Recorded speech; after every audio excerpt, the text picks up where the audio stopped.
Hello everyone, welcome to the new word with IITian thinking. तो दोस्तों, अब हमारा एनसीईआरटी सीरीज चलेगा। ठीक है, ये एनसीईआरटी सीरीज का हम अलग से प्लेलिस्ट बना देंगे और जिसमें हम केवल एनसीईआरटी के क्वेश्चन करेंगे। आपको प्रॉपर तरीके से बताएंगे क्वेश्चन को कैसे सॉल्व करना है विथ कॉन्सेप्ट। ठीक है ना। तो जितने भी क्वेश्चन होंगे हम एनसीईआरटी के सीरीज से करने वाले हैं। तो देखिए, इस क्वेश्चन में यह पूछा गया है कि हाइब्रिडाइजेशन बताइए कार्बन एटम की।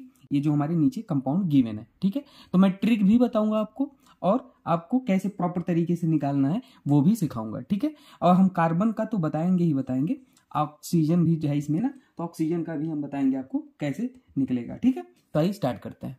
देखिए, पहले वाले में अगर आपको देखो तो सबसे पहले मैं आपको एक चीज बताना चाहता हूँ। फार्मूला हमारा क्या होता है, मार्कर चेंज कर ले।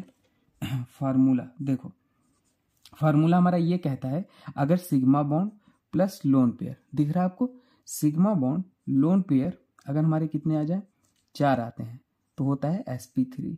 ठीक है, अगर ये 3 आते हैं तो होता है हमारा कितना, sp2। ठीक है, और अगर 2 आते हैं तो क्या हो जाएगा, sp। ठीक है ना। अब देखो, एक्सेप्शन को भी बताएंगे जिसमें लोन पेयर वगैरह होते हैं। तो यहाँ पे अब इसे थोड़ा ओपन करके लिखो तो आपको ज़्यादा क्लियर होगा। देखो, कार्बन से क्या लगे हैं, 2 हाइड्रोजन लगे हैं। ठीक है, डबल बॉन्ड है और ऑक्सीजन ऐसे था। अब मान लो अगर इस कार्बन पे निकालना है, ठीक है, दिख रहा है आपको, तो सिग्मा बॉन्ड कितने हैं भाई, जो सिंगल बॉन्ड होते हैं उसे सिग्मा कहते हैं, पता है आपको। तो देखो, 1 सिग्मा 2 सिग्मा, और अगर 2 पाई होते हैं ना तो उसमें 1 सिग्मा होता है 1 पाई होता है। तो इसमें 1 2 और 1 सिग्मा ये वाला, तो हमारे टोटल कितने सिग्मा बॉन्ड हो गए, 3। और कार्बन पे लोन पेयर कितना है, 0। कैसे 0, किसी के मन में ये भी डाउट है तो देखो, कार्बन के पास वैलेंस इलेक्ट्रॉन कितने होते हैं, 4। जैसे देखो, कार्बन 6 होता है, इसका इलेक्ट्रॉनिक कॉन्फ़िगरेशन करोगे तो कितना आएगा, 2p2। बैलेंस इलेक्ट्रॉन हमारे 4 आते हैं। ठीक है, 2 2 4, हाँ। तो हमारा 4 हुए बैलेंस इलेक्ट्रॉन और चारों बॉन्ड बना लिए। देखो, 1 2 3 4, कार्बन से 4 बॉन्ड बने हैं, तो इसलिए लोन पेयर हमारा 0 हो गया। ठीक है, तो अब टोटल करो, ये हमारा सिग्मा बॉन्ड, ये लोन पेयर, टोटल आ गया 3 3, मतलब क्या हो गया, sp2। कोई डाउट, तो ये कार्बन हमारा कैसा हो गया, sp2। ठीक है। अब देखो, इसी तरीके से यहाँ पे आपको निकालना है। तो ये यहाँ पे देखो कितने सिग्मा है, 1 सिग्मा 2 सिग्मा, दिख रहा है आपको, 1 सिग्मा 2 सिग्मा। तो लोन पेयर कार्बन के पास 4 वैलेंस इलेक्ट्रॉन होते हैं, चारों बॉन्ड बना लिए हैं, तो लोन 0 लोन पेयर, मतलब ये भी क्या हो जाएगा, sp हो जाएगा, है ना, क्योंकि इसमें हमारा सिग्मा बॉन्ड 2 है, एक ये एक ये, और लोन पेयर 0, तो sp हो जाएगा। अब ऑक्सीजन पे निकालना होगा तो कैसे निकालोगे, देखो ऑक्सीजन पे 2 लोन पेयर होते हैं, ये कभी मत भूलना। तो अब देखो, यहाँ पे सिग्मा बॉन्ड कितने हैं, 1 सिग्मा है। ठीक है, और हमारे पास लोन पेयर कितने हैं, 1 2 2 लोन पेयर हैं, टोटल आ गया 3 3, मतलब sp2। कोई डाउट, ठीक है, sp2 हो गया। अब देखो, अगला क्वेश्चन करते हैं। ठीक है, अगला ध्यान देना, ये वाला है। तो अब इसे हम आपको थोड़ा सा ट्रिक भी बताते हैं। इसको ऐसे ओपन करके लिखते हैं ताकि आपको ज़्यादा समझ में। CH3 है, फिर CH है, फिर डबल बॉन्ड है, फिर H है, फिर H है। ठीक है, यही है। तो अब वही निकालना है। देखो, सिग्मा बॉन्ड क्या है, 1 2 3 4, 4 सिग्मा दिख रहे हैं भाई, तो यहाँ पे क्या हो जाएगा, और लोन पेयर तो 0, मतलब sp3।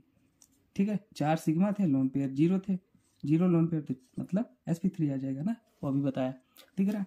अब देखो, यहाँ पे हमारे कितने सिग्मा है, 1 2 3 सिग्मा, लोन पेयर 0, तो क्या हो जाएगा, sp2। और यहाँ पर भी कितने सिग्मा, 1 2 3 सिग्मा, लोन पेयर 0, तो मतलब sp2। ठीक है ना। अब ध्यान देना, अब ट्रिक बताते हैं। अगर आपके पास केवल कार्बन और हाइड्रोजन है, देखो इसमें जैसे कार्बन हाइड्रोजन है ना पूरी स्ट्रक्चर में, तो कार्बन एंड अगर हाइड्रोजन ही सिर्फ है तो ट्रिक याद रख लो, अगर डबल बॉन्ड है तो sp2 कर देना, ट्रिपल बॉन्ड है तो sp कर देना, और सिंगल बॉन्ड है तो sp3 कर देना डायरेक्ट, कार्बन हाइड्रोजन के केस में। ठीक है, ये ट्रिक याद रख लो आप।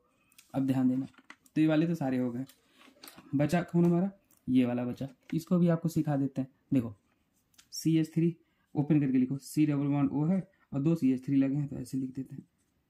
ठीक है, लिख दें 2 CH3।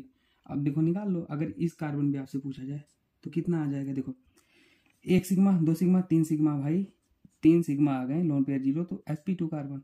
ठीक है, अब यहाँ पे देखो, 3 तो हाइड्रोजन वाले सिग्मा हो गए, एक ये वाला, तो 4 सिग्मा मतलब sp3, और यहाँ भी sp3। ऑक्सीजन पे निकालोगे, 2 लोन पेयर ऑक्सीजन पे होते हैं, 1 सिग्मा है, तो ये sp2 हो जाएगा। ठीक है, कोई डाउट, sp2 हो गया। अगला क्वेश्चन देख लो, अगला क्वेश्चन कौन सा है, ये वाला था, तो इसको ओपन करके लिखो। देखो, CH H, double bond CH और हमारे पास क्या है C ट्रिपल बॉन्ड। है अब कहोगे ट्रिपल बॉन्ड कैसे हुआ, तो साइनाइड जो होता है ना वो ट्रिपल बॉन्ड ही बनाता है, याद रख लो। तो बस अब कर लो।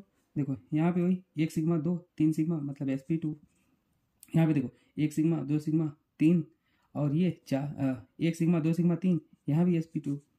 यहाँ पे बताओ कितना होगा। देखो अगर 3 बॉन्ड होते हैं ना तो उसमें 1 सिग्मा होता है 2 पाई होते हैं, तो 1 सिग्मा 2 सिग्मा मतलब sp। कोई दिक्कत, इसमें भी हमारा sp आ गया भाई। अब देखो आपको अगर कुछ लगता है कि डाउट है तो आप मुझसे कमेंट सेक्शन में पूछ लेना, ठीक है। बाकी हम ज़्यादा लंबी वीडियो नहीं बनाएंगे। और अगर आप IIT JEE नीट की तैयारी कर रहे हो तो हमने प्लेलिस्ट में बेस्ट 1 क्वेश्चन करके प्लेलिस्ट बना रखा है, आप उसे देख सकते हो। हमने पूरा ऑप्टिकल आइसोमेरिज्म पढ़ाया है, वो देख सकते हो बहुत ही बेहतरीन तरीके से। आप देखो हमने पूरा 26 मिनट की वीडियो में ना सारी चीज़ कवर कर रखे हैं। इनआइसोमर, identical diastereomer, meso, DL, AD3O3O, calculation, optical isomer, EP, मरेनोमर, मतलब विथ प्रॉपर क्लैरिटी के साथ हमने सारी चीज़ें डिस्कस की है। आप वहाँ पे देखना JEE मेंस की, IIT एडवांस की तैयारी करते हो तो। बाकी ये बेसिक चीज़ें हमारी चलती रहेंगी, ठीक है ना। ओके दोस्तों, थैंक यू।